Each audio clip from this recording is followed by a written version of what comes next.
Brought to you by Technopova Curve 5G. Discover new horizon.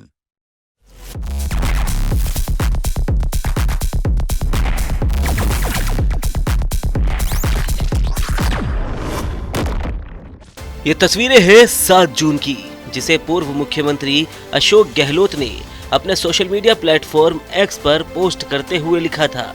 AICC महासचिव श्री सचिन पायलट ने आवास पर पूर्व केंद्रीय मंत्री स्वर्गीय श्री राजेश पायलट की 25वीं पुण्यतिथि पर आयोजित कार्यक्रम के लिए आमंत्रित किया।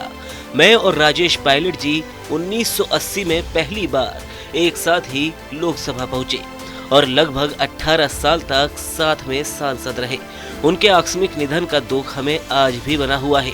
उनके जाने से पार्टी को भी गहरा आघात लगा था। गहलोत के इस पोस्ट के बाद सोशल मीडिया से लेकर राजस्थान ही नहीं बल्कि देश के सियासी गलियारों तक में शोर मच गया। कांग्रेसी जहां इसे पॉजिटिव वे में लेकर पोस्ट करने लगे, तो वहीं विरोधियों के पेट में मरोड़े होने लगी। कांग्रेस के राष्ट्रीय प्रवक्ता सुरेंद्र राजपूत ने पूर्व मुख्यमंत्री गहलोत के वीडियो को रिपोस्ट करते हुए लिखा, राजस्थान के और कांग्रेस के 2 अनमोल रतन अशोक गहलोत सर और सचिन पायलट जी। एक यूजर ने लिखा, 50 साल का तजुर्बा और 25 साल की जवानी, जब दोनों मिल जाते हैं तो धरती आसमान को भी एक कर देते हैं।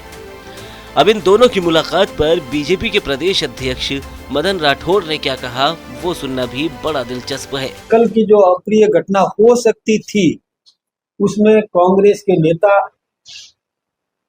उनको भी अपने भाइयों से प्रार्थना करना चाहिए था, चाहे सचिन पायलट जी को प्रार्थना करना चाहिए था कि ऐसा कोई भी काम मत करो, रेल रोकने जैसा काम मत करो। उन्होंने स्टेटमेंट नहीं दिया, ये दुर्भाग्यपूर्ण है। ऐसे ही 3 दिन पहले पायलट जी और अशोक गहलोत जी मिले थे, पता नहीं क्या उनकी रणनीति तय हुई, उसी का परिणाम यदि ऐसा है तो ठीक बात नहीं है।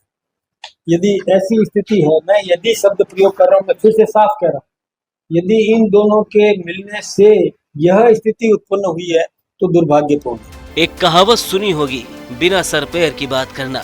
मदन राठौड़ के इस बयान से तो यही लगता है। शायद इसलिए प्रदेश अध्यक्ष गोविंद सिंह डोटासरा ने इन पर पलटवार करने में तनिक भी देरी नहीं की। सुनिए डोटासरा का मदन राठौड़ को दिया ये जवाब। मदन राठौड़ साहब कल बोल रहे थे कि ये गुर्जर आंदोलन का जो काम हुआ, ये सचिन पायलट और अशोक गहलोत जी के मिलने के कारण से हुआ।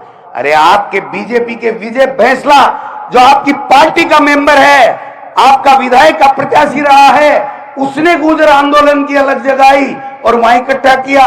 और आप अशोक गहलोत और सचिन पायलट का नाम लेकर के किसको बुद्धू बना रहे हो? ये सारा का सारा खेल जनता को समझना पड़ेगा।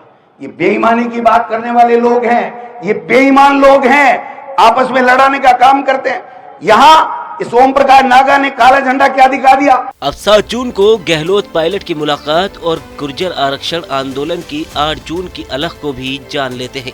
दरअसल गुर्जर आरक्षण संघर्ष समिति के अध्यक्ष विजय बैंसला ने 29 मई को दौसा में गुर्जर आरक्षण में आहूत होने वाले शहीदों के लिए श्रद्धांजलि सभा में आरक्षण की मांग का बिगुल फूका और अपने सोशल मीडिया अकाउंट पर कुछ मांगों का पोस्टर शेयर करते हुए लिखा, पढ़ो समझो सभी को समझाओ और सबके साथ शेयर करो।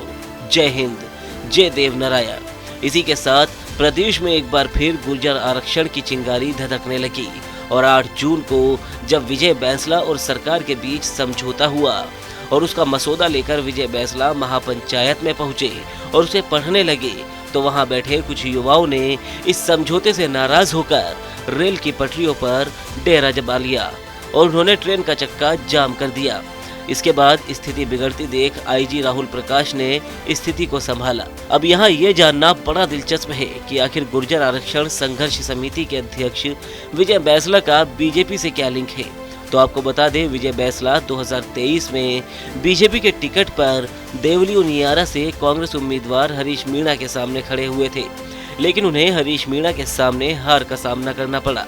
2024 में जब हरीश मीणा सांसद बन गए तो फिर देवली उनियारा सीट पर उपचुनाव की बारी आई, जिसमें फिर विजय बैंसला ने टिकट मांगा, लेकिन बीजेपी ने इस बार उन्हें मौका नहीं दिया और बस इसी के बाद से विजय बैंसला की नाराजगी जग जाहिर थी। लिहाजा आरक्षण की धधकी आग के लिए कौन जिम्मेदार है, ये अब आप कमेंट बॉक्स में जरूर बताएं।